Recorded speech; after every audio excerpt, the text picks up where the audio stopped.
예레미야 9장 7절에서 16절까지 말씀을 살펴보도록 하겠습니다. 유다 백성들의 구체적인 죄를 언급하신 하나님께서는 7절에서 하나님의 심판이 임박했음을 알려주십니다. 마치 대장장이가 금속을 용광로에 넣고 녹여서 연단하는 것처럼 하나님께서는 바벨론의 침략과 정복을 통해 이스라엘을 연단하시겠다라고 말씀하십니다. 연단의 목적은 무엇일까요?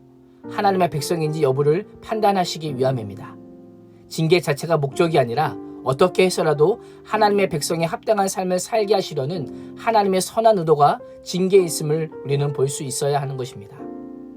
하나님께서 인생을 연단하시는 목적은 신앙의 순수함을 원하시기 때문입니다. 하나님께서는 하나님과의 친밀하고 순수한 관계를 맺기 위해 징계와 연단이라는 수단을 사용하기도 하심을 우리는 기억해야 합니다. 그래서 하나님께서는 유다 백성을 심판하실 수밖에 없는 상황임에도 여전히 내 딸 백성이라고 부르십니다. 금속으로 비유되는 이스라엘을 녹인 후에 무엇을 만들지 고민하는 듯한 표현을 통해서 하나님께서 택하신 백성에 대한 불변의 사랑을 보여주십니다.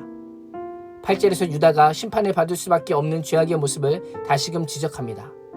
예루살렘 거주민들의 혀는 죽이는 화살이 되어 사람의 생명을 죽임에도 아무런 거침이나 제한이 없습니다. 종교 지도자들은 평화를 외치지만 주민을 죽일 뿐입니다. 이러한 모습으로 인해 하나님의 심판은 불변함을 알려주고 있습니다. 10절에서 12절은 유다의 멸망에 대한 예레미야의 탄식을 언급합니다. 예레미야는 모두 불탄 산과 광야의 목장을 보고 탄식합니다. 황폐하게 되어 지나가는 사람이 아무도 없고 가축의 울음소리도 들리지 않습니다. 공중의 새도 짐승도 도망가 사라져 버렸습니다. 부르짖다라고 하는 표현은 초상집에서 들리는 곡하는 소리를 의미합니다. 죽은 자를 위해 애곡하듯이 황무지로 변해버린 족을 바라보며 울보짖고 있는 것입니다. 예루살렘이 어떤 곳입니까? 하나님의 전에 위치한 영광스러운 도시입니다. 그러나 성전이 우상숭배장으로 더럽혀지자 하나님의 영광이 그곳을 떠납니다. 간음과 폐역으로 물든 예루살렘을 광야로 만들기를 결정하십니다. 하나님과 하나님의 영광이 머물면 그곳이 광야라도 생명의 땅이 되지만 하나님의 영광이 떠나면 그곳이 성전이라도 죽음의 땅이 되는 것입니다. 아무리 강성할지라도 하나님을 경외하지 않고 하나님의 영광이 머물지 않는 인생은 황폐할 뿐임을 우리는 반드시 기억해야 하는 것입니다. 이유 없는 심판은 없습니다. 13절과 14절은 심판의 원인을 세 가지로 언급합니다. 첫째, 율법을 버렸기 때문입니다. 종교 지도자들이 율법을 버렸기에 이스라엘 백성들은 더 이상 율법을 들을 수 없었고 그 결과 율법을 알지 못하게 되었던 것입니다. 둘째, 여호와의 목소리를 순종하지 않았기 때문입니다.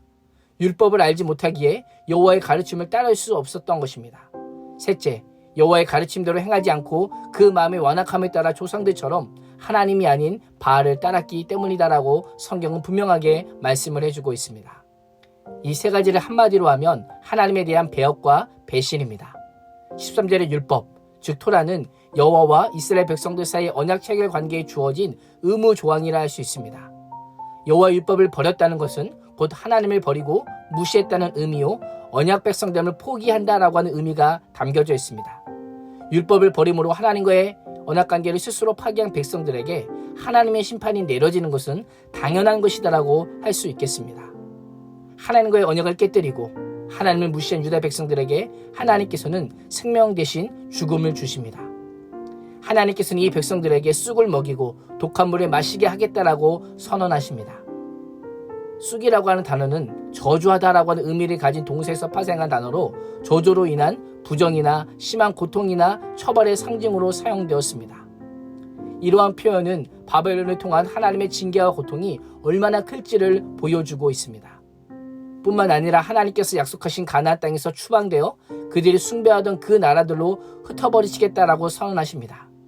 사실 이것만으로 유다 백성들은 엄청난 충격으로 다가왔을 것입니다. 그러나 하나님의 심판은 여기서 멈추지 않습니다.